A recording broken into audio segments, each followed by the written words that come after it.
Hello, and welcome to Nostalgia Marcana. I'm your host, Doug Leaf. Each episode of this podcast, we'll look back on the movies, TV, games, people, and phenomena that we still love talking about all these years later, and ask ourselves why these bits of pop culture still enchant us today. This week, we'll be revisiting...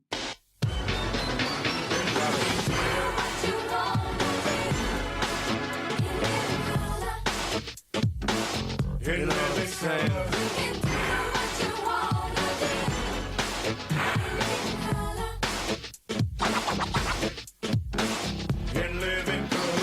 You walk on the moon, float like a balloon. You see, it's never too late and it's never too soon.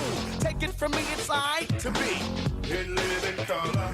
And how would you feel knowing prejudice was obsolete and all mankind danced to the exact beat? And at night it was safe to walk down the street. In living color.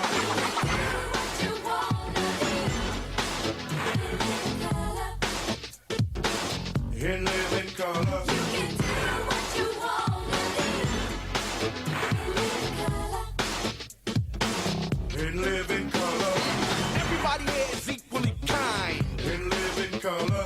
What's mine is yours and what's yours is mine. In living color.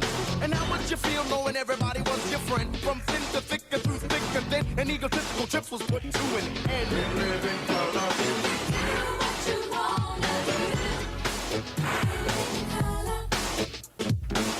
In living color. You walk on the moon, float like a balloon. You see, it's never too late and it's never too soon.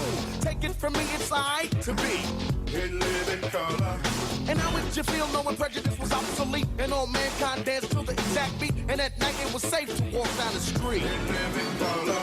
Do what you wanna do. In living color. You can do what you want to do in living color. Today we're talking about a really special sketch show, one of the first of its kind because of its pioneering spirit in terms of bringing minority voices to the small screen in a space that had been entirely dominated by white sketch comedians going all the way back to, say, Livin. But sketch comedy is as old as vaudeville itself, and I'm really excited we're going to be talking about this unique special sketch show and its place in history. And help me do it. It wouldn't be a sketch show if we didn't have an ensemble cast here today. So rejoining us, who she has been most recently on our episode on Predator. Welcome back to the show, Jala Prendes.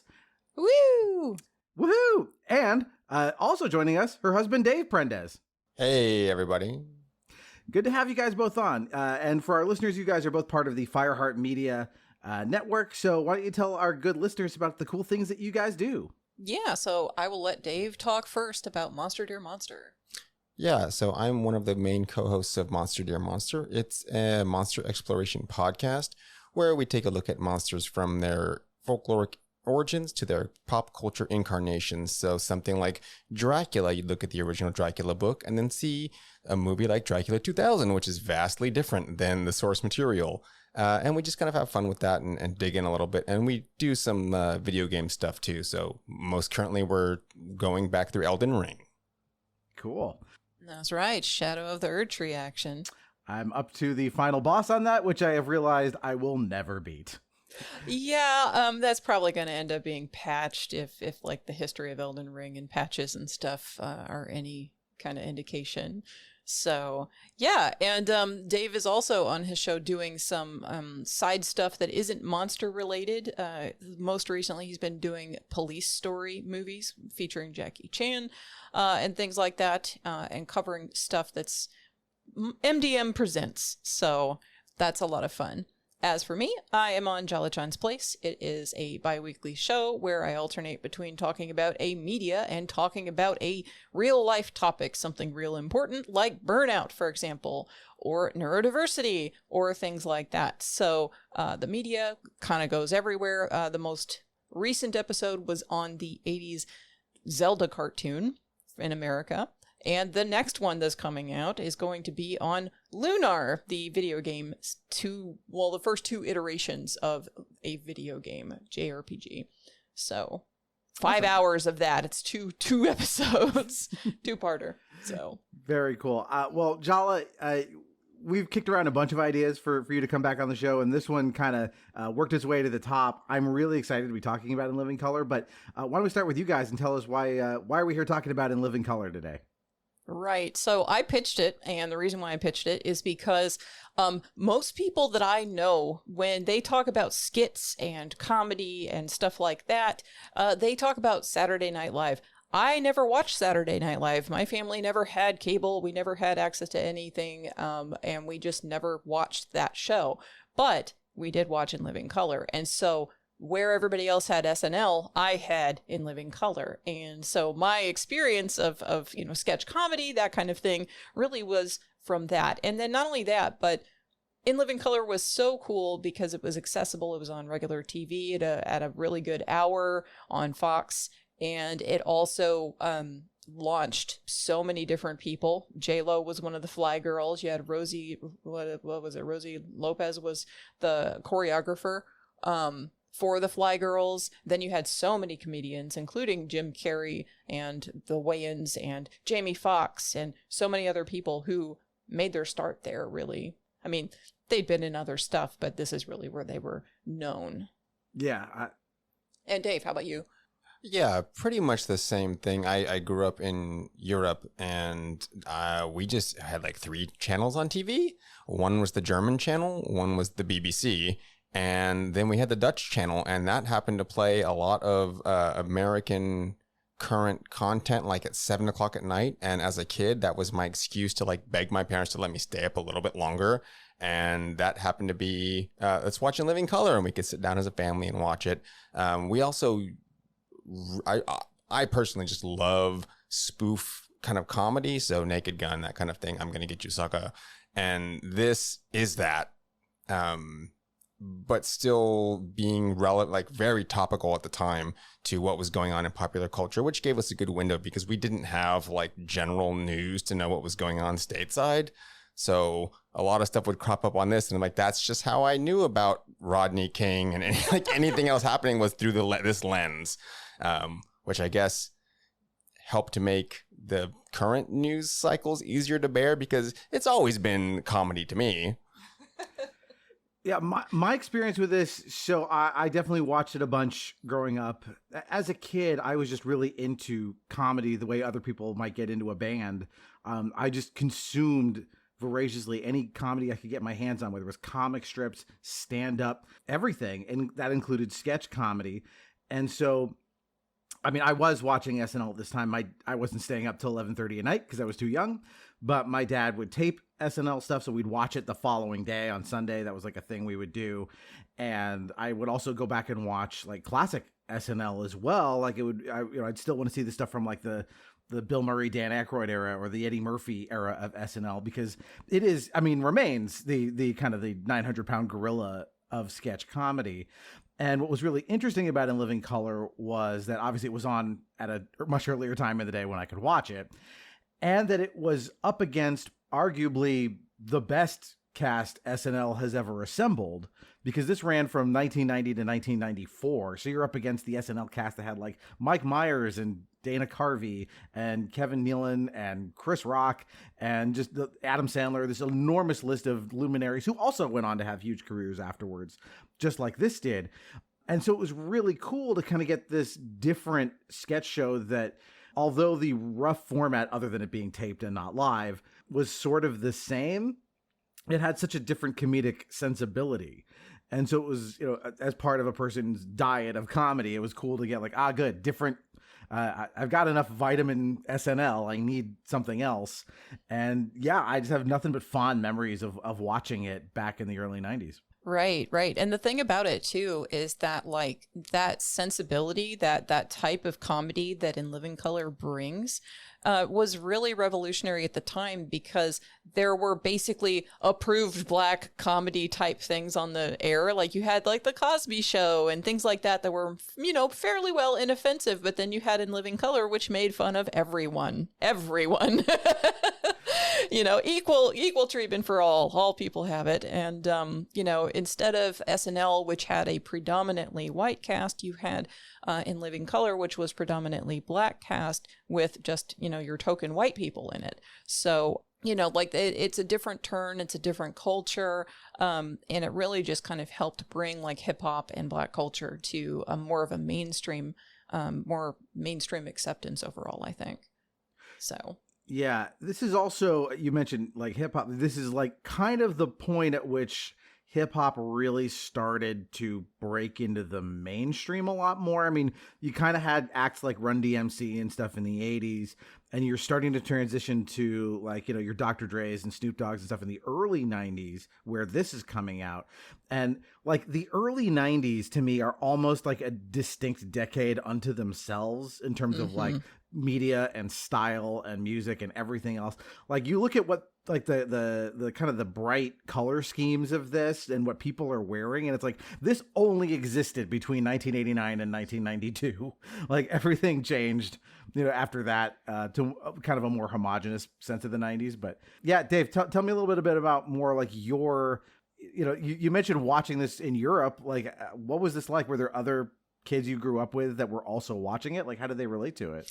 Yeah, so this ended up becoming things that were playground fodder. I don't know how else to classify it. We'd see, because everyone had the same channel, so we'd go to school and then like you would kind of act out the sketches again, or you would.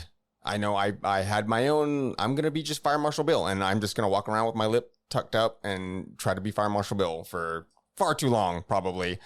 And everyone enjoyed it. And it was cross-cultural. I was a military family, so my school was on an Air Force base. And that was like the perfect sort of mixing pot for getting more cultures, and it just wasn't a bunch of like white kids.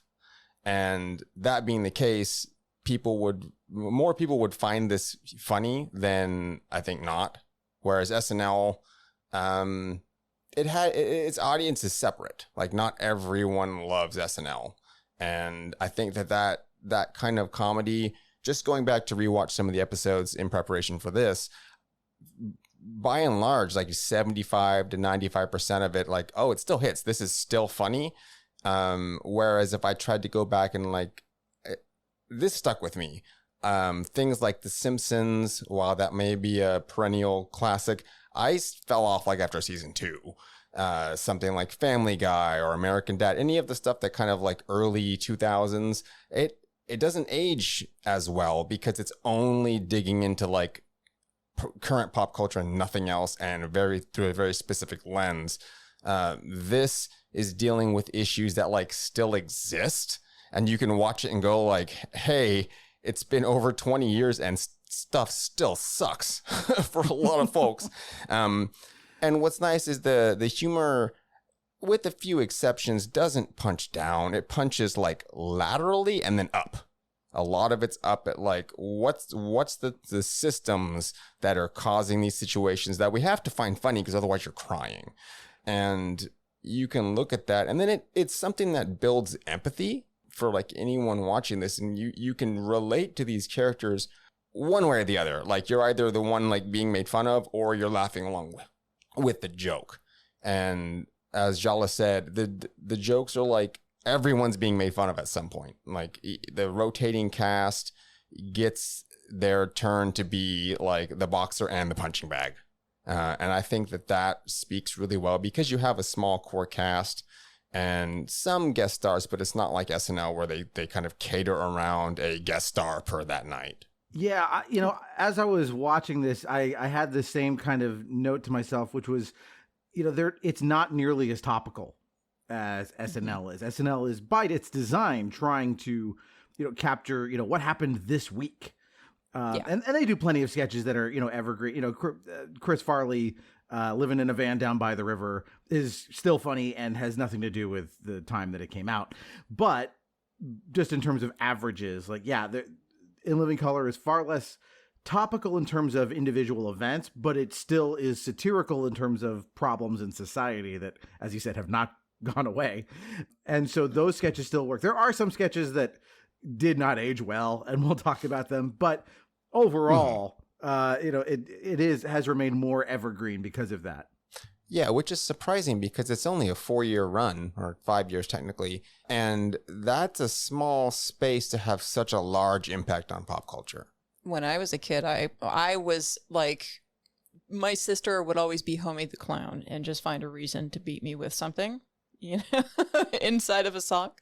So I had to loop back to that playground kind of thing. My sister's 4 years older than me, so, you know, older sister doing the older sister thing.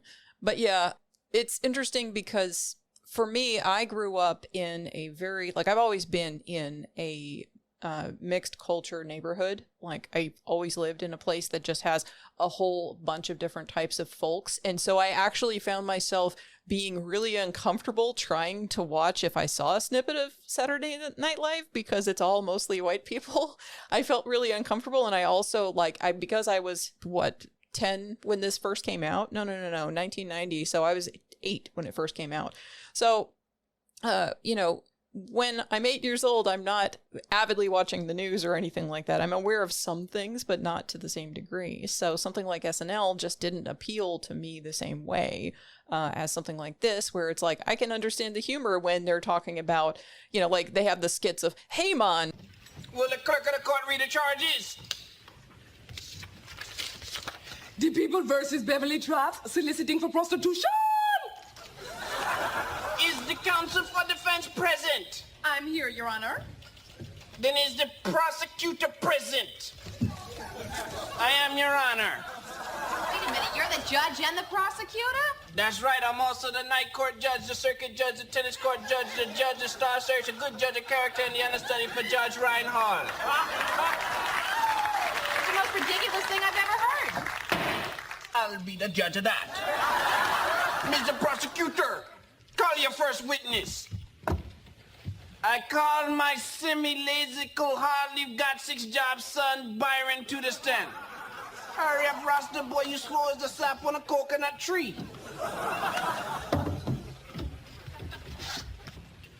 Do you swear to tell the truth, the whole truth, and nothing but the truth? I do. Then who was the girl I seen you with the other night? What's she talking about? I'll ask the questions here. And it's like the Jamaican guy, and he's the judge, and he has 20 other jobs, and he's judging all of the cases based on how many jobs the people have. And like, you know, I lived in Florida at the time, and, you know, I knew a lot of Jamaican people, and they all are very hardworking and have a bunch of different jobs, and, you know, just to make ends meet and things like that. And, you know, like it's funny to me because I'm like, oh, okay, I can understand this context here a little bit better. Well, you know, what makes it great, you know, is I'm coming from the opposite perspective because I come from Laguna Beach, California, which although Southern California in general is a big melting pot, and so is Orange County, maybe not as much as LA is, but still compared to most of the country, a pretty good melting pot. But my town was more white than most. Despite that, all the kids at school were quoting this just as it still resonated with them, even though they weren't the target demographic. Like, all of them still recognized, like, this is funny, and it doesn't matter where you come from, it works. And, you know, just as many kids on my playground were quoting Homie the Clown and, you know, everything else, and not like, you know, skewing towards the Jim Carrey material just because, hey, it's the white guy doing the comedy. You know, all of it was still firing and working, and everybody was latching onto it. Now, that may be because I was, I would have been 10 when it started and 14 when it ended. So, you know, junior high kids better able to appreciate this stuff. Not worldly by any sense, but much more so than elementary school kids. But still, Right. like, this stuff works. Like, there's no denying, like, this stuff is funny, and it's funny no matter who you are. And that was one of the main concerns that Fox had when they first started the show, is that they were worried that, you know, this you know, very distinctly black cast with black comedy stuff that was edgier than something like a Cosby Show, which was very safe at the time. You know, like they weren't sure that was going to fly. But then what the show proved is that no, it has a massive appeal, and it's not about necessarily, like, yes, there are cultural elements to it and everything, and a certain experience that is being shared here from a certain perspective, but, you know, a lot of it is just common human stuff. And it's authentic, right? That's the thing, that why it resonates is because, you know, you can, as someone who is not part of that ethnic group, you can still get it. It speaks to you and communicates that experience in a way that comedy often does better than anything else. I think this is a good point to talk about kind of how pioneering this was, because the idea of having a primarily black cast for a primetime sketch comedy show, this had never been done. And Keenan Ivory Wayans, this is his brainchild, he had some success, but, the idea that Fox would just hand him the keys and say, here, go make this show you want to make. This wouldn't have happened, I think, but for the fact that Fox was so new at the time. Mm-hmm. Like, we forget, for the longest time in America, kids, we only had 3 major networks. You had ABC, CBS, and ABC. And then in the 80s, this upstart Fox came along, and they really just had, Married with Children for years, and that's about it. And so they were willing to take chances on stuff like this. So I don't know if you would have gotten this at a CBS or anywhere else at the time. Yeah, and the thing about Keenan Ivory Wayans is that, he actually had a bunch of hookups when it came to other people who then went on and launched big careers. He just hadn't ever got his break. Like, he was there, doing sketch comedy with other people who were big names in the industry later on, but he just never found his break until this show happened. And there was a falling out with Fox because they wanted to have more creative control of it. And then Keenan Ivory Wayans left the show after a certain number of seasons. I think it was season 3 or something like that. So, and you can tell the difference in the show itself too, because it changes a little bit at that time. Yeah. Well, maybe this is a good chance to start talking about some of the individual sketches and elements, the cast members and stuff. So, where do you want to go first? There's a lot to cover. So, well, Dave, you already talked about Fire Marshal Bill. You want to kick it off with your impression? Please show us something. Oh, I have to. I don't even know if I can. Let me show you something. It's been a minute since I've tried to do that. I can still do it apparently. That on my lip. So Fire Marshal Bill, the character is just, he's a pyromaniac and he's ostensibly trying to teach people fire safety. And what better way to do that by showing the dangers inherent in fire and then just visibly lighting himself up. Howdy, kids! I know what you're thinking. We're all perfectly safe in this classroom, right? Right. Wrong. Just about everything you see in here is a potential hazard. Let me show you something. Let's just say you're changing the water in this here fish tank. And you accidentally fill it with gasoline, like so. Later that night, the janitor comes in. There's a power outage. He lights himself a match and... Oh! He's cooking fish sticks! Now, here's another all too common danger in the classroom. The movie projector. Sure, looks like fun, but it can be very, very deadly. Now, let's just say you're the audio-visual helper for the day. You go to plug this baby in, and you just happen to be soaking your bunions in a bucket of water. Oh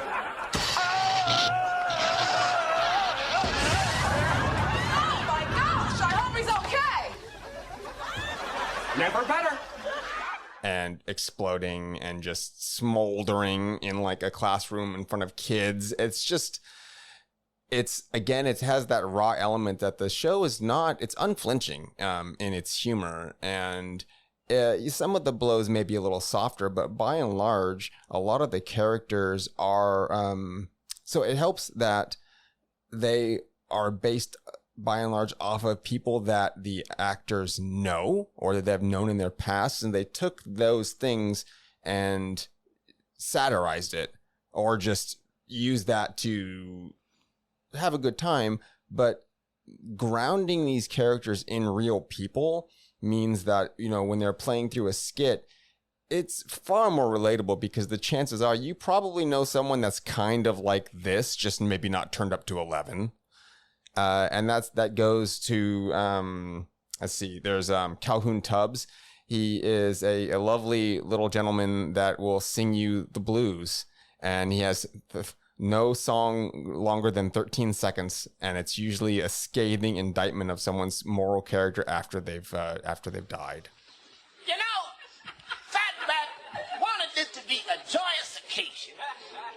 So I thought I might sing a few songs, tell some funny stories by my good friend.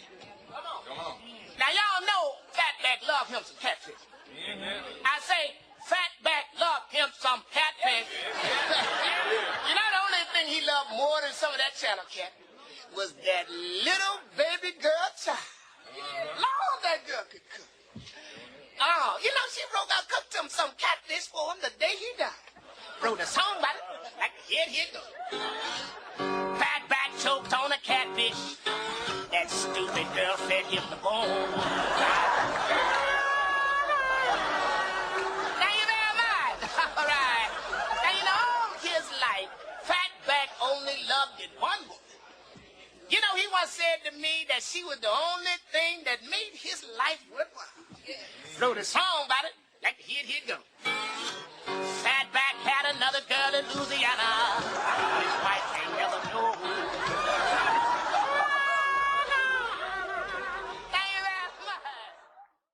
And he'll sit and sing the song to people, and everyone's just very, very upset because he's speaking the truth to them that they don't want to hear.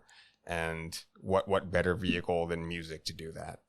I think these are two of the most notable characters from the show. So yeah, Jala, if you want to talk about, we'll start with Fire Marshal Bill. Yeah, sure. So Fire Marshal Bill, I think the reason why that was something that was just surprising to me is really just because, you know, they actually had him singe his hair off and this, that, and the other. Like he was just, you know, they were doing stuff on the screen that you only really saw in cartoons. And that's really part and parcel of a lot of Jim Carrey's stuff at that time. You can see in this show where he starts to get comfortable in all of his different roles and where he's really just let loose to do Jim Carrey at everybody, especially background guy when there's a news section and then he's in the background doing random Jim Carrey nonsense in the back there and things like that. So Fire Marshal Bill was not for me one of the characters that I was most interested in actually, but you know, it was everywhere. Everybody had, you know, let me tell you something. Everybody had to use the lines and do the lip thing like how Dave was doing just now. Yeah, I watched an interview with Keenan Ivory Wayans, and he was talking about where this came from, and he said, you know, he would have the cast members before they started writing and stuff come up with characters to do based on observations, and Jim Carrey came in with just this face that he was making, and that was kind of the genesis of just this weird facial expression, and from there it kind of evolved well, maybe it's this. Okay, well, maybe he's a burn victim. Well, maybe he's a fire marshal who is a burn victim. And then I think this one resonated with me just because as a kid, people are constantly lecturing you about safety. And so there's something about this guy comes to your classroom and tells you how to be safe while literally lighting himself on fire. This seems like a dangerous sketch to do.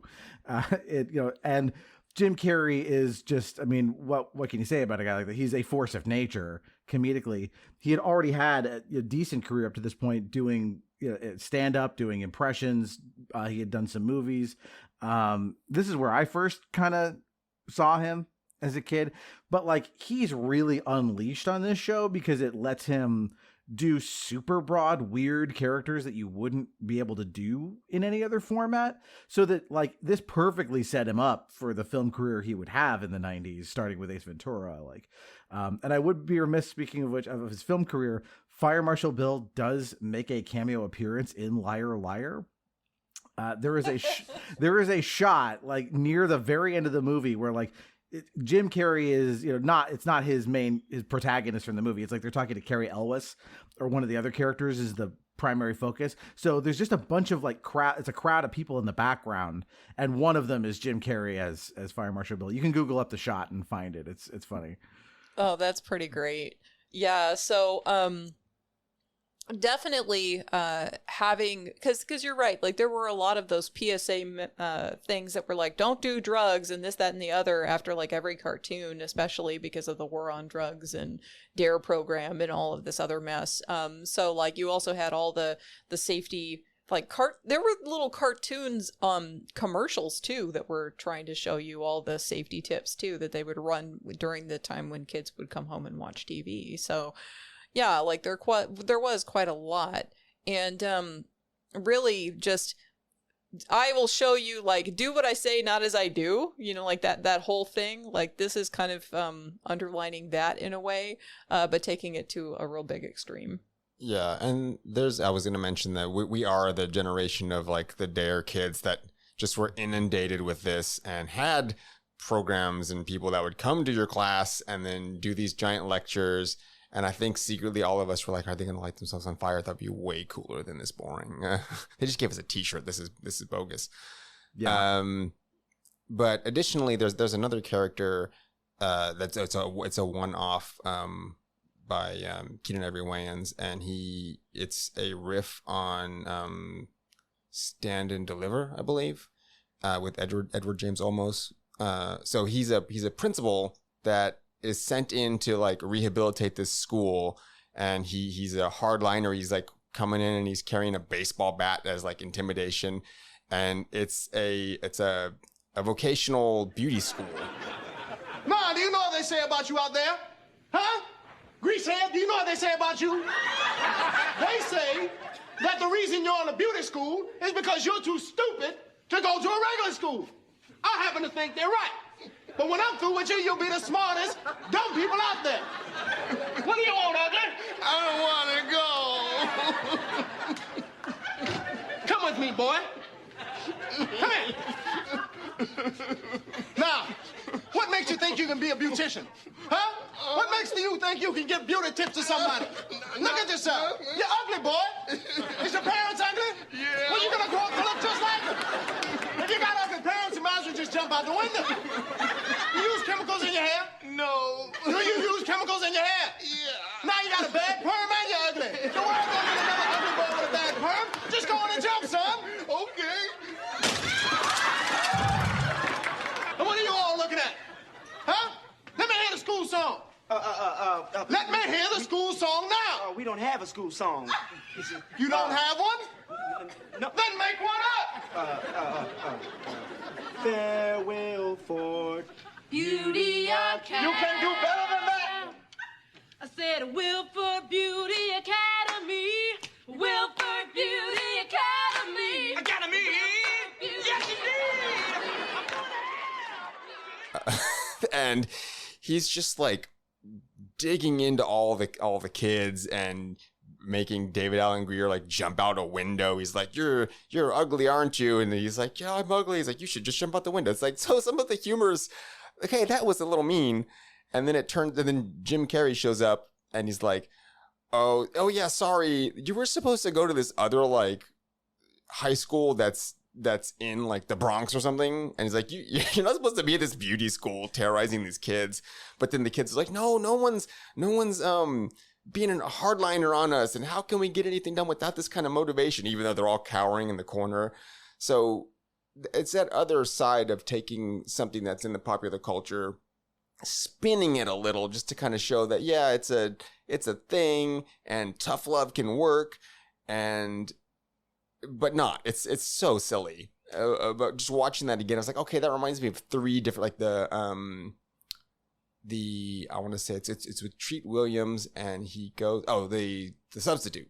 It's a series where again he goes into like break up a drug ring out of a high school, so he has to become like a substitute teacher, but he's a mercenary, and the principal is the one selling drugs. It's a riff on that stuff. It's so good.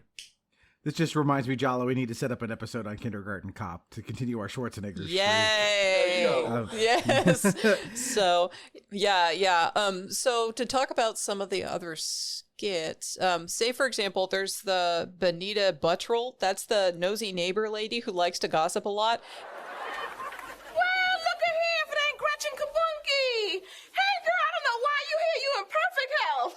You got a figure are. That's because if they had a figure like that, they'd kill themselves. That woman's so skinny they had to tie knots in her legs to make knees. People in Somalia are sending her food. But I ain't one to gossip, so you ain't heard that from me. Well, look at here's Dr. Fletcher. How you doing, Dr. Fletcher? What a wonderful doctor you are. You got the best practice in the entire world. Malpractice, that is. He's made more vegetables than the Jolly Green Giant. Man so mean he gives a rectal exam with a Freddy Krueger glove. Wow, look at here if it ain't Mr. Fisher. Mr. Fisher, I'm sorry to see you in pain. Oh, boy, I know your wife must be besides herself. That's because she caught him sleeping with someone besides herself. That man wears a steel-bound condom.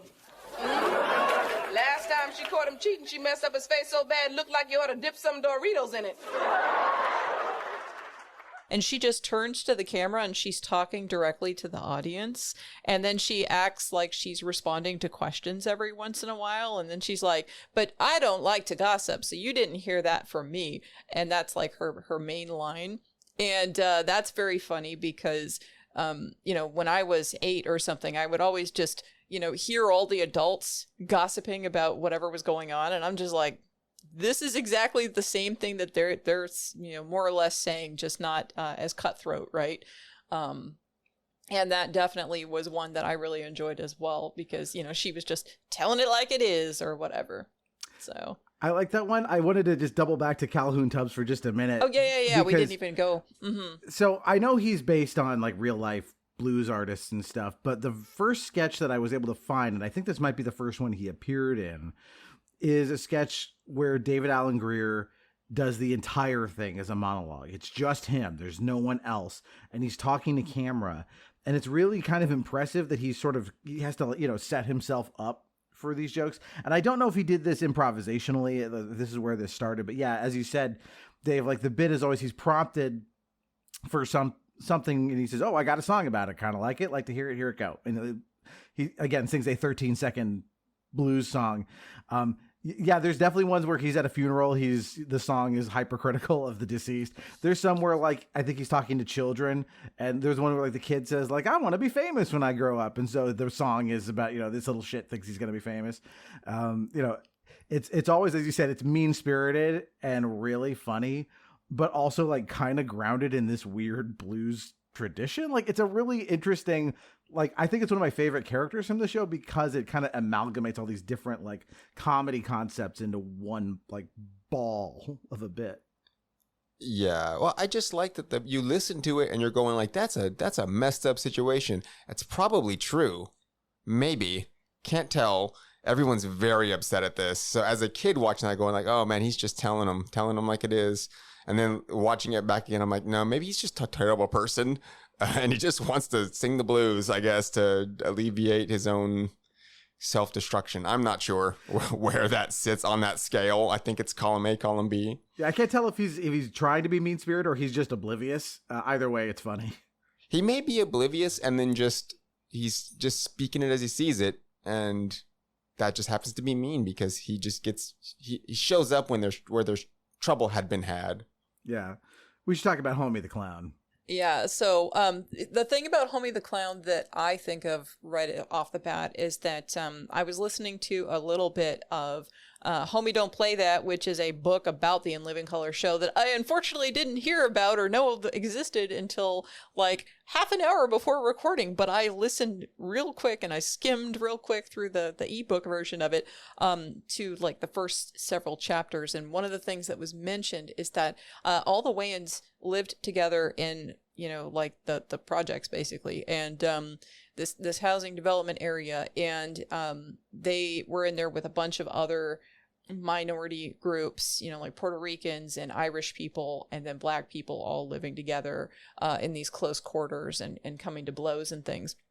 So like the spirit of the show, the way that it is really just rooted in the way that the Wayans grew up. And anyway, there was a guy that was like a drug addict that would fall asleep. Like the kids called him Sleepy, that would just fall asleep on the corner, who they would try to recruit to get him to walk them across the street so they could go across the street.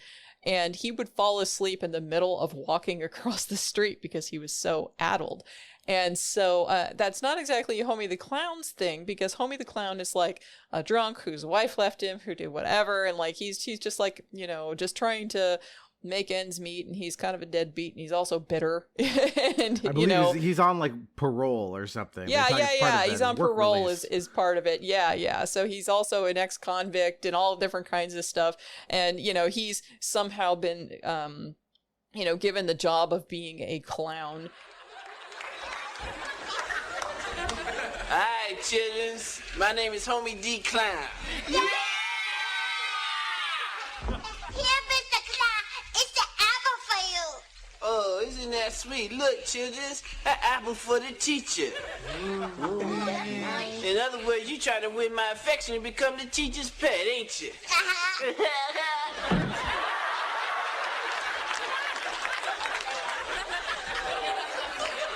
Okay, so what y'all want to do first, children? Oh, I know what to do, Mr. Homie. We can finger paint. Oh, y'all want to finger paint, huh? Come on. Let me show you how the man finger paints. Come Okay. here.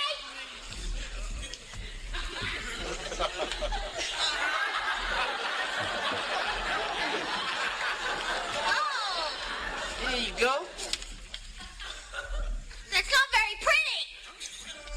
Damn right it ain't.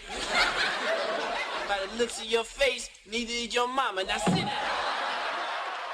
And having these little kids come up, and he's talking to them, and then they're like at one point he ends up playing Santa Claus, and I remember that one very well. I think it might have been more than one time that they had him do that skit, but like the kids would come and sit on his lap, and he's like, what do you want for Christmas? I want this and this and this. Well, aren't you a greedy little blah, blah, blah?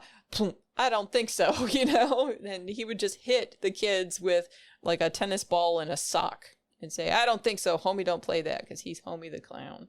Yeah, the sound design on that was perfect, because obviously he's not going to hit his cast members with anything that's actually going to hurt them. Right. But the thud that they use for that implies that like this sock is full of, it sounds like almost like meat. Like it's like a wet thud every time it hits. It's a nice punch to the sketch. Yeah, it's that, or it was an 8-ball. They're not going to play that either anymore. Yeah, probably again up there with Fire Marshal Bill in terms of like one of the most recognizable characters from the show. Yeah, absolutely. I think those two are like the first two that anybody will name if you have somebody say, hey, what were some of the characters in Living Color? They'd be like Fire Marshal Bill, Homie the Clown. Then they might mention something else. But one for me that I remember forever is the Homeboy Shopping Network. What time it is? Yo, welcome to the Homeboy Shopping Network. That's right, I'm Wiz, just the Iceman. Chillin'. That's right, boy. We made the big move to the woods. Hollywood, that is. Word. Now, you seen it on TV, and thanks to us, you too can enjoy the lifestyles of the rich and famous. That's right. For only $19.95, not only will you get maps to the stars' home, but blueprints and floor plans of their security system. And as an added bonus, we'll throw in this here key to the city. Yo, with this 2-inch steel master key, no doors will be closed to you. Windows, neither. That's right. Show them the other stuff. All that other stuff. Who says you gotta be in film to get an Oscar? Not anymore. That's right. Use any sharp object to engrave your name here. Bam. Then put it on the shelf, Bip. the hood of your car. Or be the envy of your neighborhood by wearing this as a funky freshman giant. There you go. that was hilarious to me. Because I lived in a ghetto at the time. And so Homeboy Shopping Network is two guys who are selling stuff that they stole out of the back of a van in an alley. And that's actually, it was funny going back and watching that again. The first time that shows up, I think, is in the very first episode, the pilot of the entire thing. And there's an old ATM, and the funny thing is that I hadn't seen one since I was a little kid, and when I was a little kid, I didn't even know what the heck it was, right? So I wasn't paying attention to that when I was 8. So I saw it, and I'm like, oh my God, Dave, that's an ATM from like the 80s. Wow, this is a time capsule.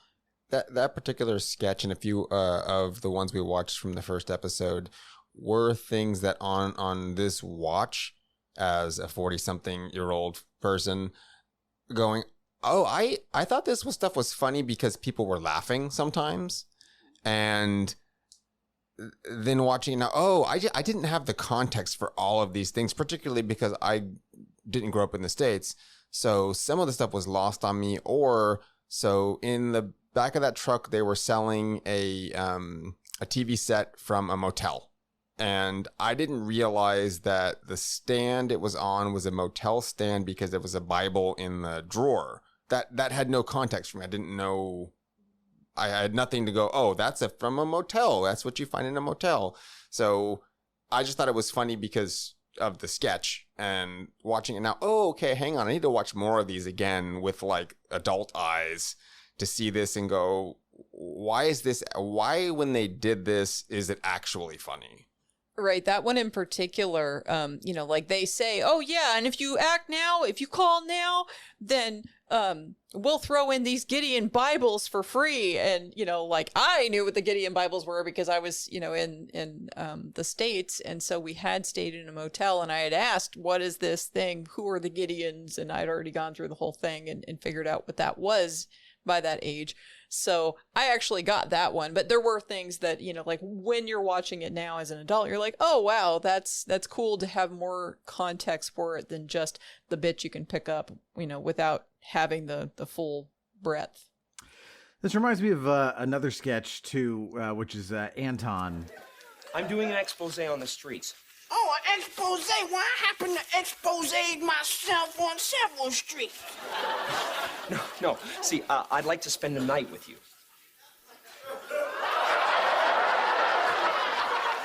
You're awfully forward there, sir. You don't beat around the bush, do you? Is Clarence spreading those rumors about me? He's a liar. He's a liar with cold feet. No, you don't understand. See, I'm doing a cover story, and see, what my readers would like to know is, like, how do you make it out here on the streets? How do you do this whole thing? Oh, how do I survive? Yeah. Well, actually, it's not that bad until it rains, then we got that problem. But this is pretty comfortable. See all this early American furniture I got around here? This is early American? Well, if you don't get there early, the garbage man will take it away. I believe it's what Damon Wayans plays this character as, like a drunk homeless person who is like the one I watched. I think it was called like This Old Box. So it was a concept of like this old house, right? We're gonna renovate the house, but it's just a giant cardboard box. Yep. And like he just gives this like unbelievably drunk performance as this character, and like I know they used him in various sketches, but sort of a similar idea of like, it's the ghetto version of, something you've seen before. And right. But just if it was just that premise, I don't think it would work. You need kind of the performance that goes along with it, and then all the little subtle bits they add to it along the way. Oh, something I have to loop back to real quick. Fire Marshal Bill, his last name is Burns, actually. Of course it is. Fire Marshal Bill Burns, and he does. Yeah. And by the way, not just burns, like he like electrocutes himself, he gets his, like limbs chopped off. It's not just fire safety. It's any damage to your body. And he's a Looney Tunes character. I mean, that's what it is. He's this cartoon character brought to life in a horrifying way, because no one's laughing at him when he's like getting scorched. They're like, oh my God, are you okay? And he's just like, okay, he just keeps carrying on. And it's interesting. I do see links between some of these characters and like stuff that I had seen in other sketch comedy. So, for example, there's this character that Dan Aykroyd used to do on SNL called Irvin Mainway. And the bit was always that, he was being interviewed along with another person who they were both like toy makers for kids. And so like he would be getting grilled by like, he's hawking, a little bag of glass, right? It's just a bag of broken glass. And he's trying to explain why it's safe. And, it's not a big deal. And then he'll say, but see, she's got like a Nerf ball. That thing's a death trap. And he would proceed to then explain how you could kill yourself with the ostensibly safe toy. The other got stuck in the throat, and then Yeah, so he'd do that, or some of these other characters, like the Homeboy Shopping Network and stuff.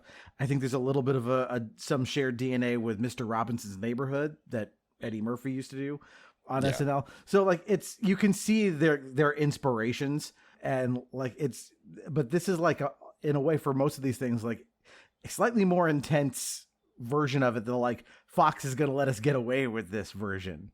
Yeah. And that's the big thing, is it's all grounded in things that people know and aren't just like, some SNL feels just like it's absurd to be absurd. And this toes that line like a little better, where, yeah, there's things going on that like, obviously that would not happen in real life, but people are kind of like that. Just, again, take it a couple steps down. There was one sketch that I was watching, and I think it's just one of their one-offs, where it's Jim Carrey, and I forget the name of the lady, the white lady on the show. Kelly Caulfield? Yeah, there you go. Okay, so those two are playing a married couple, and then like the husband comes in and is like, "Dear, I gave the underqualified white man the position, and the overqualified black man is now in whatever, some other like lower position," and all of that. And then like there's this advertisement for call now to alleviate your guilt by talking to an angry black man. And then it's Louis Farrakhan on the phone, who then like upbraids them for what they were doing and everything. And then they're passing the phone back and forth, to be upbraided for, their terrible racist things that they're doing. And then he's like, "Oh, well, your time is up. You have to call back." And then they're just like frantically calling back because they're like, "Yes, please. I feel so much better now," because they were yelled at by a black man, to alleviate their white guilt. They had him do Farrakhan on the show. I forget which actor does Farrakhan on it. But they did a sketch called The Wrath of Farrakhan. Captain's log, stardate 14. We're being pulled towards a hostile planet. I'm hoping that Scotty will be able to activate the backup control system. God, I feel so vulnerable.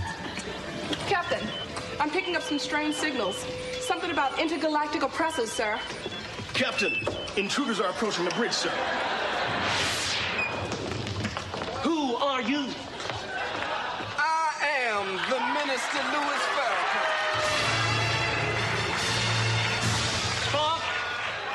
Spock, who is he?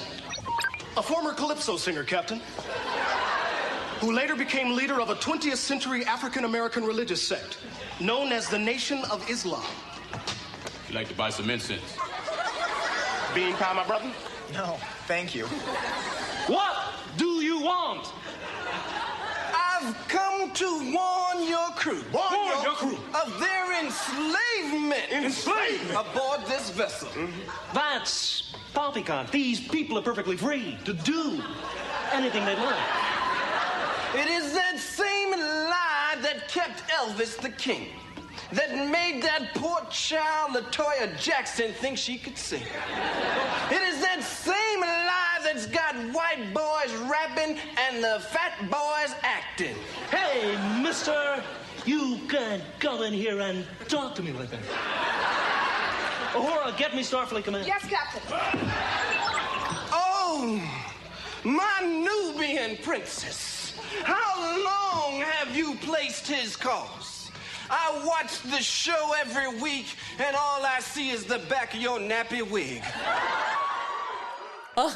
Where he comes on the bridge of the Enterprise to then, tell basically Kirk and the crew that, that they are slaves and essentially that, they need to get out from under this oppressive system on board the USS Enterprise. Yeah. Yeah. And those were always actually super funny to me, even when I was a little kid, for sure. Yeah, and I mentioned it earlier. So SNL like thrives on its guest spots. There are a few guest spots on in Living Color, and they're all played like really, really well. There's Sam Williams. Yes, and Sam Kinison pops up one time because the character in the skit is a female Sam Kinison. And just like wrecking shop, and then Sam Kinison shows up, and then it's like that's his wife. Actually, it's just another him. It's really good. Yeah, I mean that's the difference. SNL was designed around we're gonna have a guest star and spotlight them, and the projects they've been involved with, or maybe things that they're good at or known for. How can we showcase this person from week to week? That's just what their show is about. And so because In Living Color wasn't doing that, they kind of freed them up to use guest stars more sparingly, and maybe, in a way they would best be even more like best built around their talents. Whereas opposed to like SNL kind of going like, well, okay, today we've got a really talented person. We're good. But tomorrow we've got a professional athlete and we're going to have to kind of like carry him through this sketch. So that didn't happen in Living Color. Yeah. And in SNL, you're happy to see the guest star. You're not like surprised. Oh my goodness, that's who this is. Whereas in Living Color, it's like the Kool-Aid man busting through the wall. You don't know who's going to show up. And it's not every episode. It's just once in a while. And they just really get you because it's like in the middle of the episode. Right. Speaking of guests and stuff, I did want to mention that in season 2, they have Heavy D, who does the opening song, the 2 different opening songs that they have for this show, actually pop on, and he just busts out of where Keenan Ivory Wayans always does from the little door. And then he's out there in the middle of the Fly Girls and he's doing the, song, but he's on the stage with the Fly Girls, which was really cool. They also, something I wanted to mention about the Fly Girls, which they're not part of the comedy skits, but they are the dancers that introduce everything. And that's where J-Lo got her start and things like that. And Rosie Perez, I think, was the choreographer for them. But they get introduced at the very beginning very often, not all the time, but very often. Keenan Ivory Wayans, when he's introduced, he'll turn around and say, give it up for the Fly Girls, and then give all of their names. There was a part too where when it started, Keenan Ivory Wayans is like, where are the Fly Girls? They're usually here. I don't understand, and he goes into the backstage, and they are all in their dressing room doing open heart surgery on some guy that's just like on a gurney or whatever. And then Keenan's like, what's this all about? You need to be on the stage dancing. And then one of the girls is like, we're paying our way through medical school right now. And then, Keenan turns towards the camera and is like, you just thought they were here to be sexy, and all this other stuff. But I like the fact that, like for pretty much any other show, if you were to see, the girls dancing in the whatever, like they wouldn't have names given to them. They wouldn't have the time to recognize that, no, they're also beautiful and talented in various ways, including this dance. When I was little, I really, really wanted to be, able to do the kinds of things that the Fly Girls did. I was just in awe of, their athleticism. Yeah, they're a cool element to add to the show. They sort of fulfill the function that a lot of times, like, for example, again, to use SNL as the obvious parallel, they have a band. They have an in-house band that's there between sketches. But SNL has the fact that it is live, and therefore they have to be able to kind of adapt and adjust their timing to preparations and stuff. Living Color is taped. They don't have to do that, but they still kind of have that tradition. Like, again, Laugh-In would do stuff like this too. They would have something to kind of bridge sketches to give them room in between. We did an episode on Monty Python's Flying Circus. They would use animation sometimes to kind of puts a buffer between sketches. Like you need something. And I think the Fly Girls, again, one of the most iconic, memorable things about the show. Yeah. And on rewatch, looking at what the Fly Girls are bringing to the show, they're independent. The choreography for them it's a full choreography with all of them dancing, but they're all doing their own thing, which is very cool. They have their own specific outfits. It feels like it's not American Ninja Warrior. What's the original? American Gladiators. So everyone had like their favorite gladiator, but you could like have a favorite Fly Girl that's cool, and that one has the best outfit, and then you know her name. I mean, like that, just giving that space and that stage to them and letting them be like part of the show rather than just an interstitial was a really cool move. Right. And I definitely was, every single time I watched an episode, looking at what they were wearing and trying to figure out which outfit I liked best. So that was my little moment of girliness, kind of foreshadowing, I guess, my love of expression through clothes and my eventual dancing. So, but moving on to some of the other skits, unless you had anything else you wanted to say about the... No, I was going to say, I think, this is probably a good chance. We haven't talked about Jamie Foxx yet, and he's got several memorable characters. If you want to, I was going to suggest... The first one I want to talk about is Wanda. Which the first one you're going to have to talk about, I think, for him. I'm going to have to talk about Wanda. So, Ugly Wanda was one of Jamie Foxx's ongoing skits, where the whole premise is, Wanda's ugly, and that's the end of the joke there. But like, it's funny because when I was little, I was like, Wanda's just fine. What's wrong with this? And so like, that part of the joke never landed for me, but there were some Wanda sketches that I really enjoyed. One of which, the one that lives in my head rent free more than any other in Living Color sketch ever, is the Wanda meets Dracula one, where Jim Carrey is Dracula. But I want to show you things that you've never seen. Hey, word up, and I want to show you things that scientists ain't even seen. You must hurry. Daylight will be upon us soon, and I am a creature of the night. Hey, hold on a minute, because I'm a freak 24 hours a day. Give yourself to me.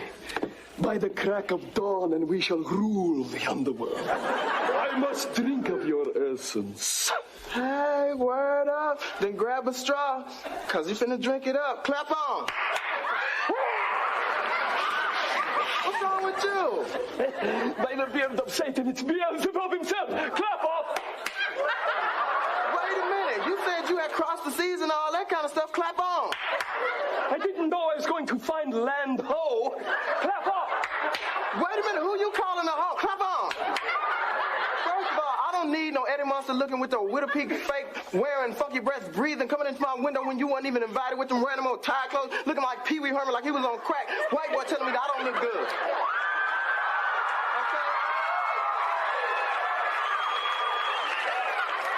Okay? You're right.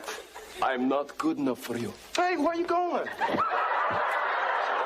Now, don't be ashamed just because you're a white boy. I mean, I don't mind having a little cream in my coffee. And I mean, no. And if you act right, I'll do you like the bean. You know what I do? Grind it up, huh?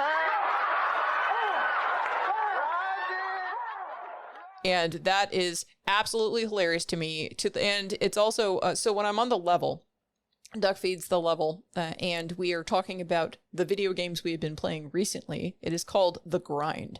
And whenever I hear The Grind, I only hear Wanda talking about, I'll do you like I do the bean. You I grind it up. And I'm just like, oh no. Like that just plays in my head every single time without fail. So if you haven't seen it, it's basically Jamie Foxx in a dress and a wig. Yes. But also making a ridiculous face that is just sticking her... the lips out. That's the original duck lips. Yeah, like her resting face is like, it's hard to look at, like just because of the face. And Jamie Foxx is a very good looking man. So he has contorted his face into just this thing that is, like you can't even imagine he can close his lips. Like it's like all teeth. Octopus lips. Yeah. Yeah. That's the OG duck face. Any of the Wanda skits would come on. I loved the skits, and I was always like, well, so Wanda, for one, regardless of what she looks like, is 100%, 110% probably self-confident. Like nothing, you can't stop her. She's also maybe a Terminator. She's coming for you. Let me rock your underworld. And the only thing that ever bothered me, and I think it's just a tactile thing, was she would put too much like the Vaseline and lip gloss. It was a whole tub of Vaseline and just like put it on the lip. Like, okay, that is for me a step too far. Everything else is perfectly fine. I don't care what she looked like. Confidence sells it. I mean, you can be homely, and then as long as you're confident, it doesn't matter. Yeah, I think that's what makes the sketch kind of work where it might otherwise. I mean, this is one of the ones that's, I think, questionable as to how it's aged for certain reasons. But basically, I do think combining it with that element of like way overconfidence is very funny. And I think like they also find weird things to like play off of the idea of like, she's ugly, but like supernaturally ugly. So like in that Dracula sketch you're talking about, like Jim Carrey as Dracula is like, a mirror, and she's like, no problem. She walks up to it and just like breaks it by looking at it. Mirror, mirror on the wall, smash. Right. So I think because I got you. Yeah, because they take it so far to this absurd degree, I think that softens where it might be mean-spirited, because it's like, okay, we understand as an audience, this is like, she's an avatar of ugliness at this point. It's, forget what Jamie Foxx might actually look like to the human eye. Like, we just interpret her as like, unfathomably ugly. Well, and part of it too is that she always had the loudest possible outfits and the loudest possible colors and prints. And that was part of it as well. It's this, ugly person who, like, oftentimes those skits would be like, she's in a room and you see her from the back and it's Jamie Foxx's back, looks nice and everything. I mean, you can tell it's Jamie Foxx in a dress, but still, like nice looking back in a dress, done up hair and everything, this really wild print, and then she turns around and then people are like, and they get scared and all different kinds of things happen. And like, in the Dracula thing, to go back to that again, she is so ugly that she causes Dracula to basically commit suicide to get away from her. So I think one of the other great portrayals, so a lot of times they'll riff on, like I mentioned, Sam Kinison, they'll riff on actual people, and every time Grace Jones shows up, just choose the scenery, and she's gonna get herself a man. You can't say no to Grace Jones. She won't let you. The funny thing about that too is that I didn't know Grace Jones as like a force of popular culture. I only knew her from the Conan movie. To continue the Arnold stuff, I only knew her from the Conan movie, where she's very much Grace Jones on the screen. So, like I saw it and I was like, oh my God, that's that lady from the Conan movie that they're showing here, and that really is her, and just that's how I understood it. But I still understood it. Yeah, it's like follow that up with do another tie-in, and like Grace Jones in Vamp, also very good. But it's Kim Wayans playing Grace Jones, and she just if you're squinting a little, you're like, yeah, that's Grace Jones. She just sells it so well. Yeah, and if people don't know who Grace Jones is, she was a model and an actress. I think the other thing she'd be best known for, I believe she's one of the Bond girls in A View to a Kill. And like super like just striking woman, tall, statuesque. She's a model, but also she would usually either have her head shaved or like the most like angular flat top in like a bright color or something you've ever seen. But just like, again, like, an imposing physical presence that is like almost to a degree that she's like an alien. And so, it's easy to impersonate for that reason. Right. She was just like, actually from her time period, just one of the most striking women, of her grade, if you will, like in terms of like popularity and stuff, because she did have so much self-confidence and would, express herself so vividly. Yeah. So we've talked about Wanda. Trying to think who else we need to talk about here in our sketch roster. Well, we can talk about one that did never landed for me ever, and never will, for reasons that people who have seen me will understand. Vera DeMilo. And the winner is Miss Vera DeMilo.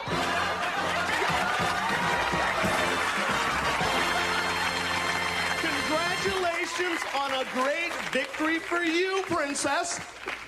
Now, the reports are that you have used steroids. Do you care to comment on that, little lady? Yes, I would, Roger. I don't know who's starting those rumors, but I do know that there are a lot of jealous people out there who aren't willing to do the work it takes to look like this. Let's face it, women see me, they want to be me. Well said. Well said. Could you just tell me one more thing then, Vera? Sure. I gotta ask you this. What is that bulge in front of your trousers? Now, a girl's gotta have her little secrets. That's where I keep my chewing tobacco. And I can see that you still have that wonderfully feminine sense of humor. Oh, this is my boyfriend and trainer, Bart. And what a lucky man. Oh, baby. Look at her. Isn't she beautiful?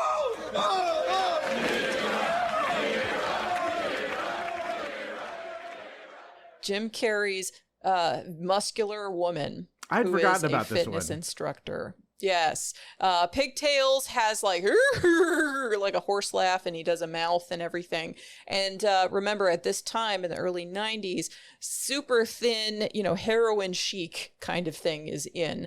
So the concept of, a woman with a bunch of muscles and stuff was, like, oh, this is a big turnoff. She's ugly because she's this, manly woman or whatever. But like, it never landed for me because I saw Jim Carrey as this female character, and I'm like, but I love the muscles, and she's this fitness instructor, and it's great. And I thought that she was great as a character, except they would always make her like gross, like, having some kind of weird, toilet humor type of problem or something like that as well, just to make it like extra yuck.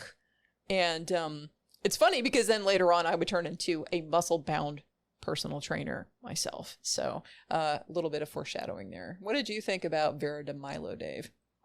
Yeah, so I was I liked the character, and I was like, no, again, it's that whole like she's just confident out there doing her thing, and she's a little weird, but that's only because she's weird. Like her personality is separate, and I never went, oh, it's man. I know obviously it's Jim Carrey with just those hair and a little pigtails, but he sells the character, and then I just felt bad when everyone was making fun of her, like in show. And I'm just like, well, that's not nice. She's just trying to do training. Like, let her go on the beach and do her muscle training and stuff. And she's like, just larger, I almost said Gene Simmons, not Gene Simmons, Richard Simmons. Two completely different people. She's just a large Richard Simmons. I was going to say Richard Gene Simmons is its own sketch. Yeah. We've created a new sketch. It's monstrous. Right. So that's one that didn't land. And we can talk about another. So you forgot about it, so you don't have. I any remember it recollection now. of this? The second Okay. you described it, it popped right back into my head. So I remember Jim Carrey and the pigtails doing it. It's not that dissimilar a bit from the Wanda bit, honestly. Mm-hmm. It isn't. And you're right. It's sort of this like that discourse about like, well, can a muscly woman still be a woman? Like, well, yes, of course. Yeah. And of course we are unfortunately due for a redux of that discourse because we've got Last of Us Season 2 coming on the horizon. So we get to go through that again because they did it with the game. So for people who don't know, there's a character in the game who is yoked, a female character who is very, very muscly. And for some reason that made a lot of people have a lot of feelings and opinions about shit. That's because they felt threatened. Yeah. They felt threatened. I didn't play the game. I was aware of the discourse, and then I finally saw the little clips or whatever and screenshots, and I was like, I was disappointed because she wasn't yoked enough. I'm like, nah, she should be huger. This is a travesty. And then I saw the in-game comparison to like the actress doing the model for the character, and she's fit and in shape. She could be more muscly. That's a win. Could have made her huger. Well, it's funny because when everybody was having that discourse, I took a photo and I put it side by side with the character, and I'm bigger than that character is. So, I will give lots of people lots of feelings about muscles. So, but either way, so that's one that didn't land for me. Another one that, okay, stick with me till I get to the end of the roller coaster because there's a lot going on with this character, Handyman. Thank God you heard my call. Have no fear. Handyman is here. Good. I gotta go bad. This guy's been in this stall for over an hour and a half. He's not even disabled. Say no more. Wheel back. Something tells me this ain't gonna be pretty. Hey, what the heck? Come on out of the stall before there's trouble. I ain't leaving. Uh-oh, look like someone's about to join the ranks of the disabled. Let's get busy. A cool drink of water ought to calm you down. Let's get out of here. I'm sorry,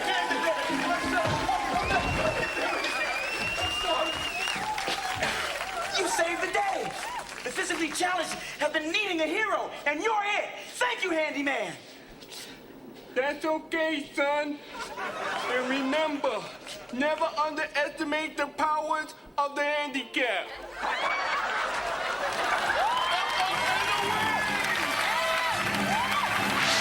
Thank God we have Handyman to count on.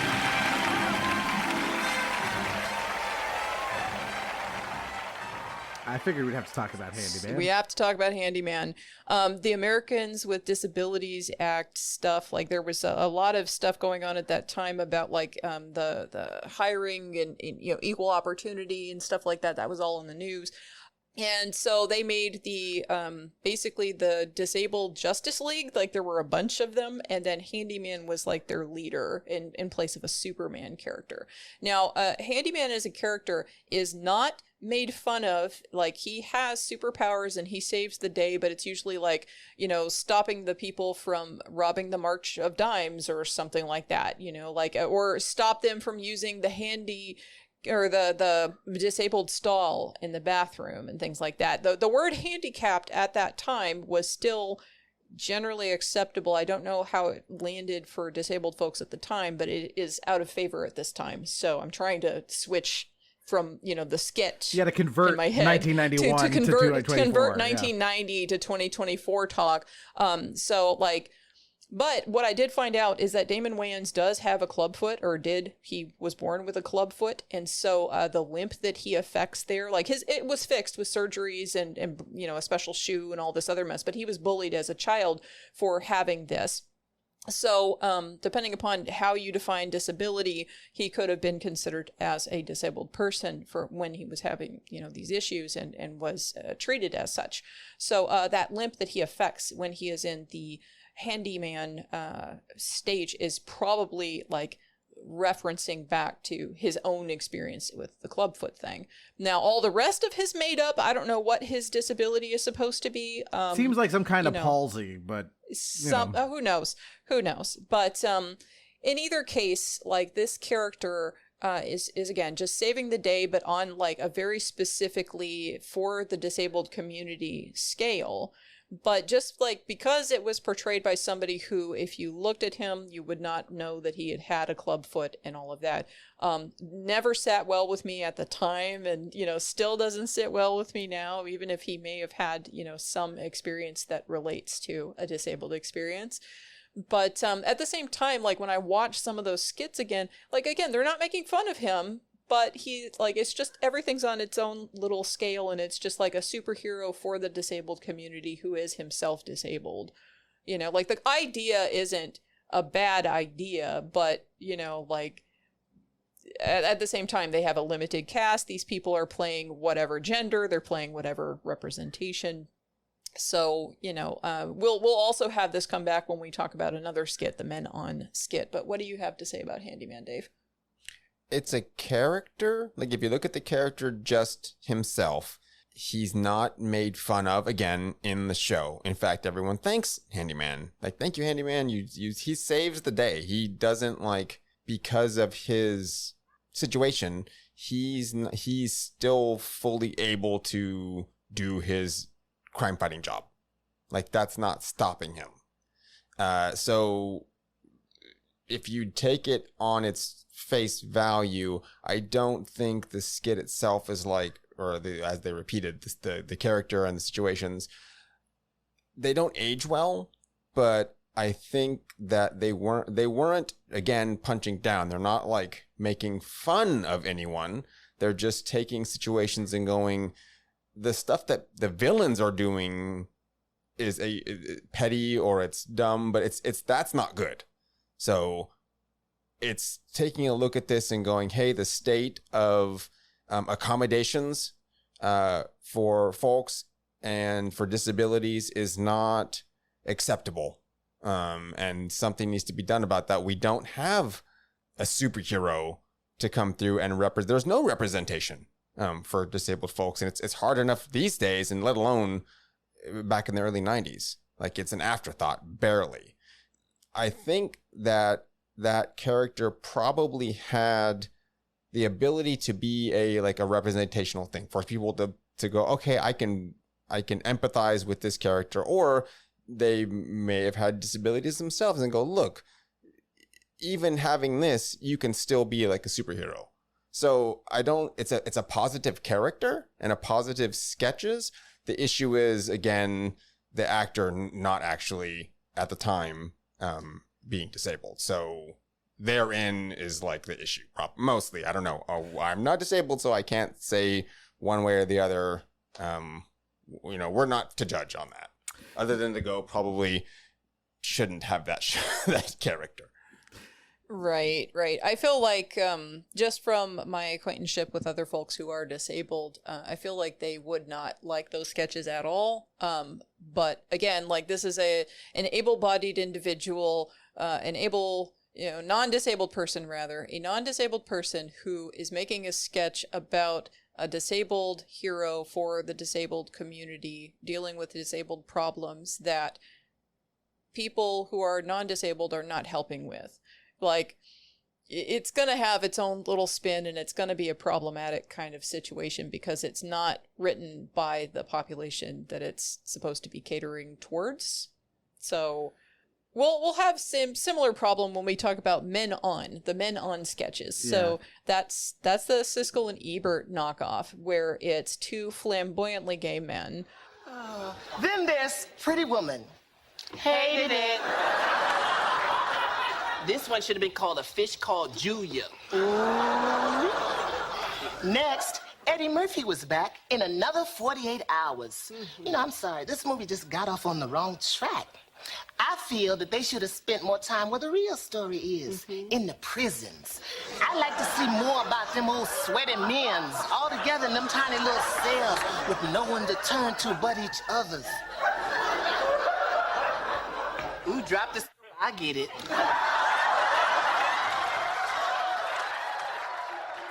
Damon Wayans and David Alan Grier play these two characters. Now, they are not made fun of, but they are flamboyantly gay. And the whole joke of the entire thing is that they are taking the movie names, or they are taking, witty rapport, and they are taking it and turning it into a double entendre for gay male, entertainment. I mean, they're just being thirsty on film. And yes. It is what it is. But again, they aren't actually gay, so that becomes part of the issue. Because now you're just stereotypes. Yeah, I was watching this one and I was trying to imagine, like, okay, what if it was two different actors who were gay? And, say they were, ramping it up. So like Bowen Yang, who is on SNL now, and someone like, I don't know, Andrew Rannells, right? Very gifted comedic actor who is gay. If they were doing this, the actual like text, the lines on paper are funny. Like this idea of like, essentially, as you said, forget the fact that it's gay. It's that it's unbelievably horny is more the joke. And so I can kind of give it a pass a little bit and kind of say like, well, but this is well written, funny bits. And I think, again, like I said, if you had two actors who the audience knew like they are gay and they were, still amping it up, you'd probably go like, yeah, this is really funny. Like, I don't care. And it's just that I think now we've developed that sense of like, well, speaking as a guy who loves doing voices and impressions and stuff, but there's still like limits to like, I'm going to just imitate, haha, this is what you sound like. Just to be mean. So it's a tricky sketch to look at. I think it's not, I don't want to say it's mean spirited. Like, I don't think it is, because they're like celebratory in how they review these movies. Like it is a very joyful, like fun sketch. Yeah. Yeah. I actually still find it to be like entertaining to watch. Again, every time I see the handyman, even knowing, okay, well, Damon Wayans did have a club foot and this, that, and the other. Like that's not enough to make me say, okay, yeah, that's perfectly fine. No, it's not. Like I don't think the intention was bad, but at the time we didn't have a culture that was really aware of itself enough to it tip off Keenan Ivory Wayans that maybe that wasn't a good sketch, to throw in there. Maybe approach it from a different kind of angle or something. So it's something too that I wanted to point out, that we're talking about, okay, well, this guy who's not disabled is playing a disabled character, or these guys who are cis or cis-het are playing these cis gay guys. But we didn't go, oh, well, there's a problem with the fact that Jamie Foxx is playing a girl or that Jim Carrey's playing a girl. There's also that. And both of those are ones that didn't sit well with me.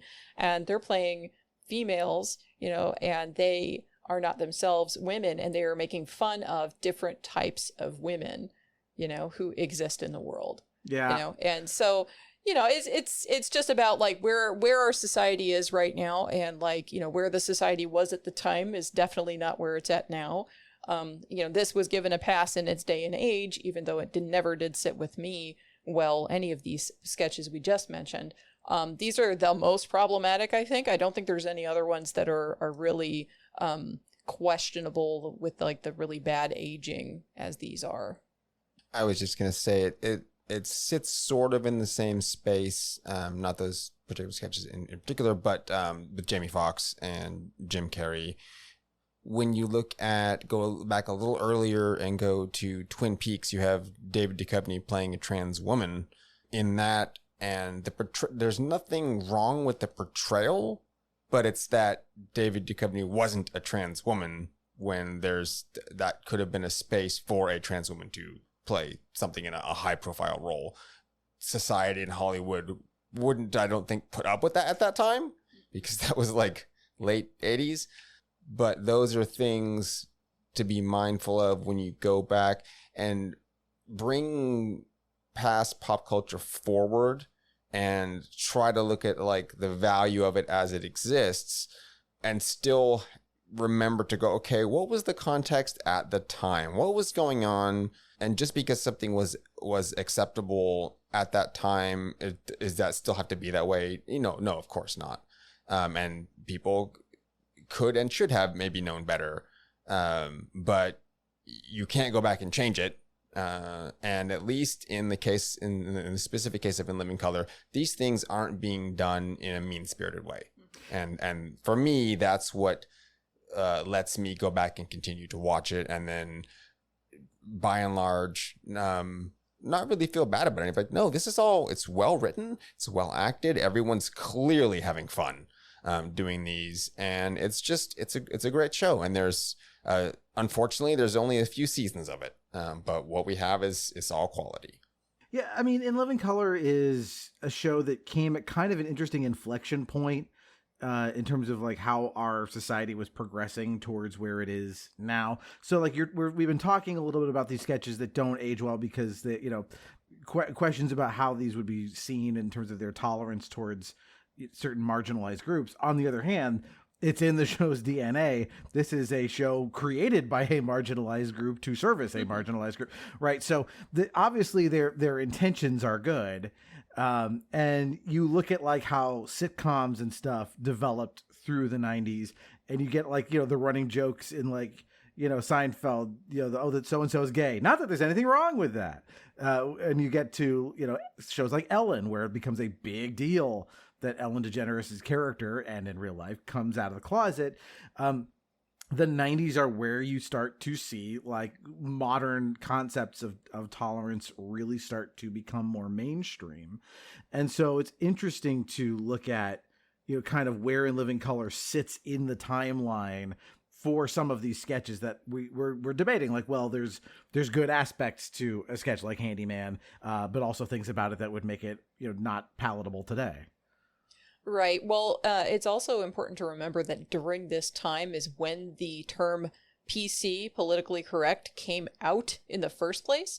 And there were sketches on In Living Color that were specifically targeted at men who are like oppressing women and how those women are dealing with it and how the women are capable and this, that, and the other, and are, you know, like uplifting towards women and things like that, and just showing the folly of having this misogynist viewpoint.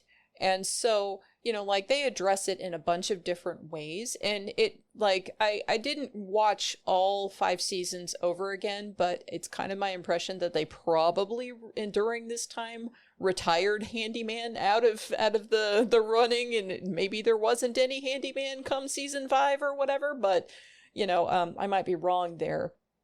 You know, but like I feel like they were trying to grow and change and to kind of represent and poke fun at like everything, you know, that everybody takes seriously, and oftentimes also doesn't necessarily think too much about. Like when I was watching the Handyman sketches as an 8-year-old, I didn't really have a lot of disabled people around me up until that point. And so, you know, thinking about it and going, oh, wow, you know, this person really needs to use this bathroom, but like the only stall is this one stall, and they can't use any of the other stalls. This really is like a predicament for them, you know, and this really should be something to address. And so, you know, it actually did have a positive effect on me, even if I felt, you know, uncomfortable with the portrayal, because I'm like, okay, this person does not appear to be disabled, you know, but is playing a disabled character.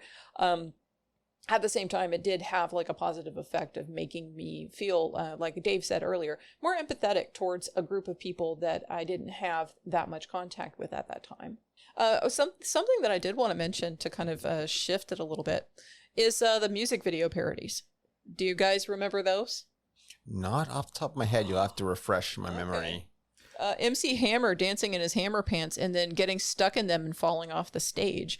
Or Michael Jackson in an alleyway, you know, dancing for Black and White, and then he just starts wailing on a car with like a crowbar or something. And then he's like, am I black or white? And then the cop comes and arrests him. And then he says, I guess I'm black. You know? And I remember that. Baby got snacks for Baby Got Back and things like that. Snacks in our pockets. Yeah, so that's one thing that did make me uncomfortable was the very first episode of season 2. That lead in is everyone of the main cast, like they're talking on the rooftop set, and then they turn around and then everyone has like plastic surgery nose. And it was really rough. I was like, that's not nice. And then they were just riffing really hard on Michael Jackson. Like, it was like, okay, maybe this one, I don't know. I don't feel comfortable watching this. But the rest of the episode was fine. It's just that bit, I just didn't expect it. And like, that didn't land super well for me, but you know. Well, Michael Jackson, I mean, a perennial comedy punching bag for, at the time, we didn't know the correct reason to be making fun of him. Although, you know, even in the early 90s, it was kind of known that he was doing that. So when people got like came out later, like, oh my gosh, he was molesting kids. I was like, dude, we were making fun of, joking about that when I was 13. Like everybody, him and Macaulay Culkin. So he was cute in those skin tight jeans, barely 13. I said, you wanna come play with me? We could have fun on my ranch in the dark with my llama. Buy you toys, spend a ton, and you don't have to go tell your mama. We were hanging out, cuddling in the bed, playing video games. Even if Brooke Shields won't let me knock her boots, I don't jump through, so don't believe the news. Hey, hey, little Billy's not my lover. He's just a kid who claims that I touched his buns, but I swear I didn't get none. I'm not sure where the surprise came from there, but regardless, like, yeah, Michael Jackson's light skin, the plastic surgery, like, yeah, and just the fact that he was probably the biggest celebrity in history just made him a lightning rod for every kind of parody you can imagine. Well, the thing about that too is that I found out later that he had, I think it's vitiligo or something like that, and so that actually, okay, there you go, and so that's what caused his skin to lighten. Like, it wasn't that he was trying to become lighter. It's not like he was bleaching his skin, and the nose thing is actually related.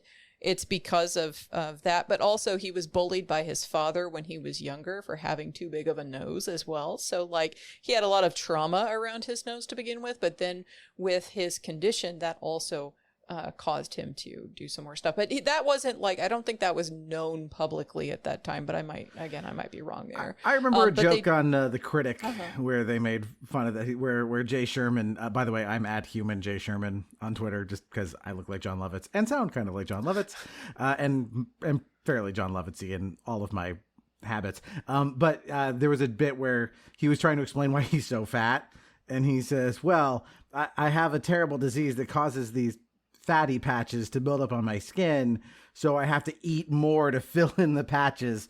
It's called vitilardo, and that was the joke. Yeah. So. I mean, so to be fair, Michael Jackson, love him or hate him, and yes, he did some terrible things, but he rolled, I mean, as you I think have to do, but he rolled with a lot of the he did like self-aggrandize eventually. I mean, he cameoed in Men in Black, and he's like, let me be, I can be an agent, and they're like, no, you're just an alien. It was him, so, you know, whatever. But this sketch in particular, I was like, whoa, I did not expect that, and that was a little much. But again, at the time, I mean, yes, everyone was making fun of Michael Jackson, even Michael Jackson. But as you said, like in Living Color and music parodies, I mean, sketches and music parodies go hand in hand. Not just SNL, but just go way, way back, because they're designed to spoof something and to last about 3 to 5 minutes. And so is a song. So it's like this is easy made pairing of going like, we're going to take this song and change all the words around or something to make fun of it. There's a Vanilla Ice one comes to mind. White baby. Yo, VIP, let's kick it.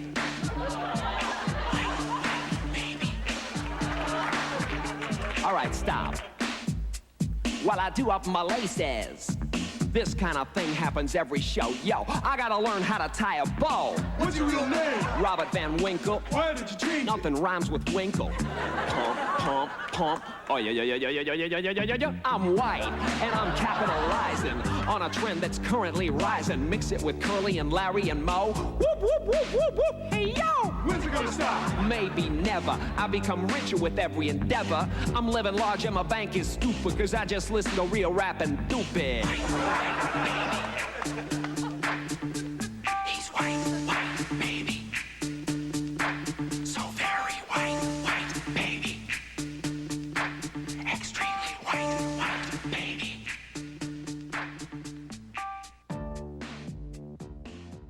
Yeah, Yeah, with Jim Carrey. And then also that when Informer from Snow was so big too, they had one. And then they also had Me Want Maury to make fun of Maury Povich instead of Me So Horny.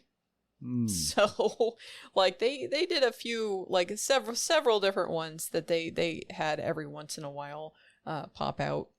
Jim Carrey actually also played a gay man at one point, and he would just like, and also I'm gay, and he would just like tell everybody that he was gay because he just came out of the closet or something. And I don't remember that being very often that would come up, but I think I saw it at least 2 or 3 times. So, but yeah. Well, we're kind of running on time, but you know, as we often do, we'll sort of circle back here at the end of the podcast to talk about why it is you think that people still, you know, the lasting impact and legacy of the subject. So, Dave, I'll start with you. Why do you think it is that people are still have such good memories and are thinking about in Living Color in 2024? Well, it's not just because it's funny.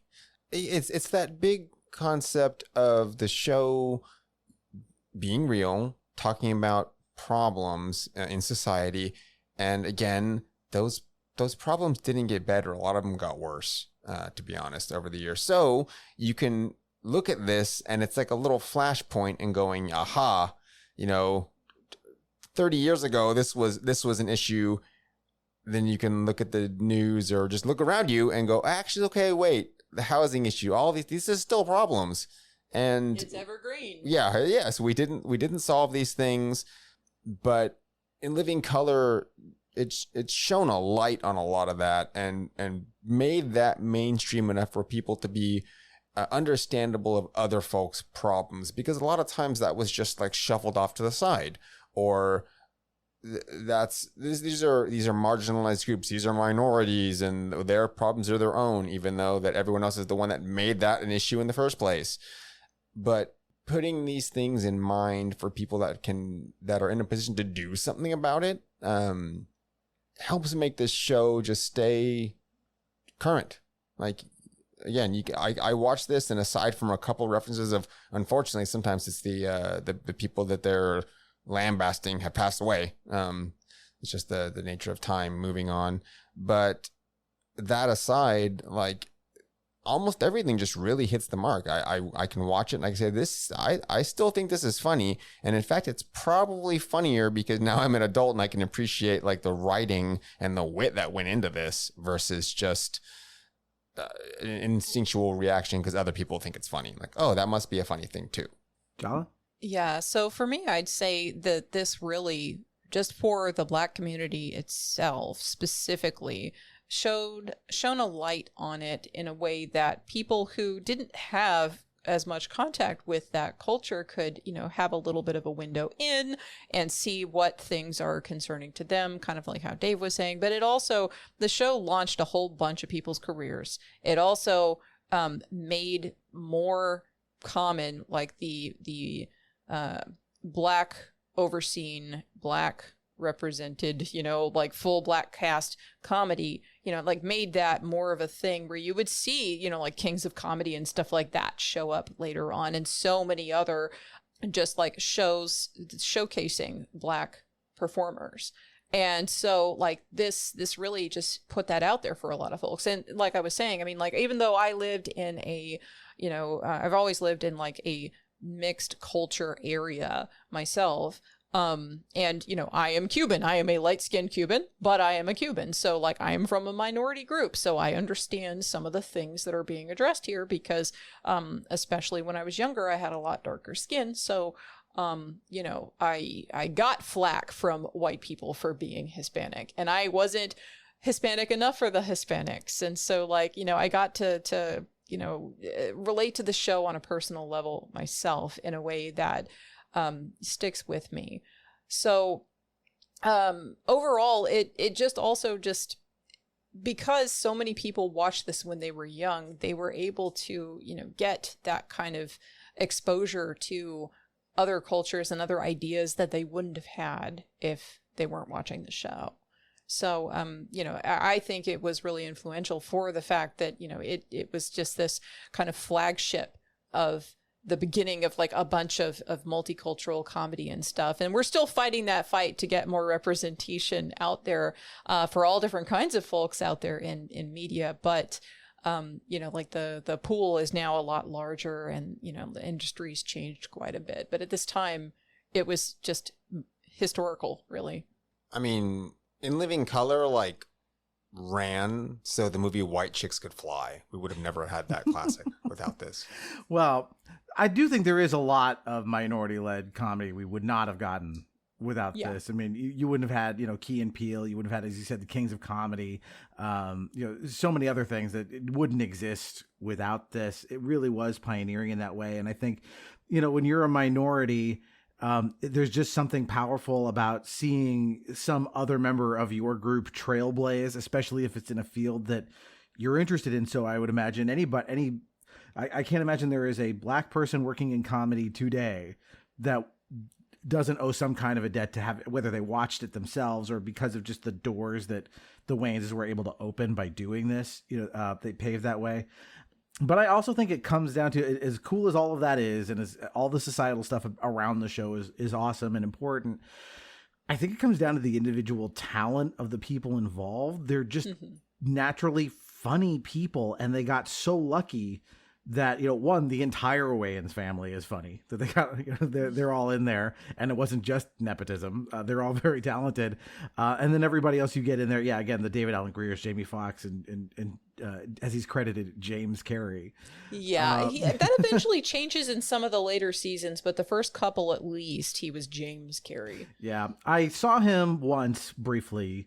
But I wanted to share this little story because I think it is indicative of who this cast is. So my daughter, her best friend at school, her father is involved with movie production and works in particular on the Sonic the Hedgehog franchise.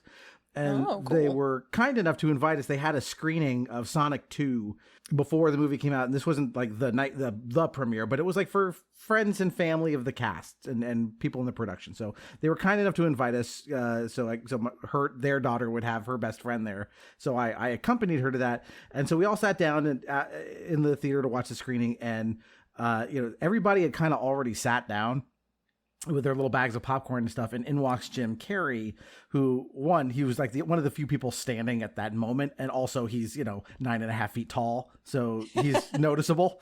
So he comes in, and just before he sits down, he kind of looks around, took stock of the fact that there were a lot of kids for this event, and just did a quick like "Achoo!" and then threw popcorn like all over everybody. And just, you saw this like twinkle in his eye of like, I'm doing something funny and kids are laughing and I'm delighting a room, and then sat down and we just watched the movie. But something about like, I think people who are just sort of like built out of comedy molecules, like where there should be carbon, like someone like him or all of the other cast members we talked about, like when you bring all of those people together on one project, like magic just happens. Like comedy just is infused. So even sketches that might be weaker are elevated by these personalities and what they bring to it. And so I think really the best person to thank for In Living Color is everyone who's involved with the casting. It's just that group of people that are magic together. Right. Yeah, and even though this is a recorded show, there's a lot of moments where you can tell that they're just like riffing off each other, or they're improvising things, and that's a big part of that Wanda meets Dracula sketch. Is there's just, you can watch the pacing and the body language of both Jamie Foxx and Jim Carrey, and you can just see them like leaving little baits out for like the other person to play off of, and it's just gold. Like everyone worked really well together. There's perfect synergy. That's something that I felt was missing from later sketch comedy things like Mad TV. It had a good season in it or two, and then it just sort of fell apart. That's something that I had wanted like desperately to be this. Like, oh, it's more in Living Color. It was not more in Living Color, unfortunately. Well, I really thank you guys for coming on and bringing this. I'm glad we talked about this. It was a fun subject to revisit. And it's not one that's talked about enough, I think. Nevertheless, I think a lot of people have really fond memories of sitting in front of the TV and watching in living color. So, guys, if people want to find the cool things you do, where do they find it?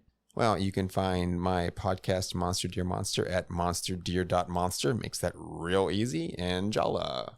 Yeah, you can find me on the internet anywhere I may be found at Jala-Chan, including Jala-Chan.Place, where you can find my show. So I took my name /URL thing from Dave.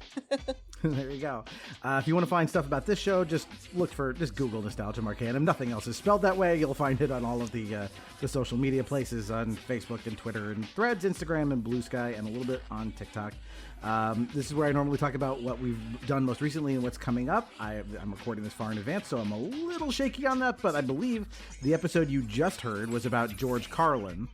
And the one you're about to hear next week is about Hook. So that's how that's how the plan is shaking out anyway. And not long after that, we're getting into Halloween month. So we're starting to put together some of our horror stuff for October. So be on the lookout for that. And guys, thanks again for dropping by. This was a pleasure.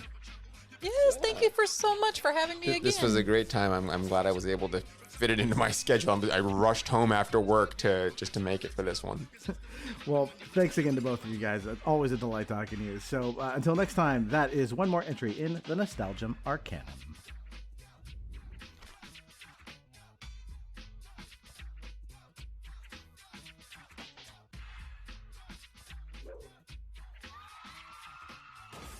See, to make it in politics, you got to have a gimmick. The senator got him a gimmick, me. But matter of fact, he started my career by giving me my first job. Wrote a song about it, like the here go. I signed Senator Hamlin's shoes for a penny, ain't never got paid. Thank you very much. All right. Now, you know what? I know some of y'all say the good senator don't care about the little people. But I know that ain't true. Because this man here, he owns 5 buildings right here in this neighborhood. And he always take a personal interest in every one of his tenants. Wrote a song about it, like the here go. Now the senator is my landlord. I seen him throw old ladies out in the gutter.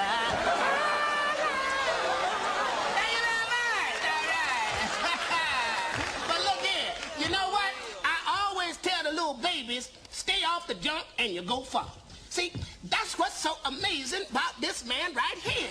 From the minute he took office, he always got himself personally involved in the war on the drugs. He even started his own drug program. Now, you know, I ain't writing no song about that, but I think I could right now. Like the here go. That senator knows about drugs. He been a dope head for 30 years.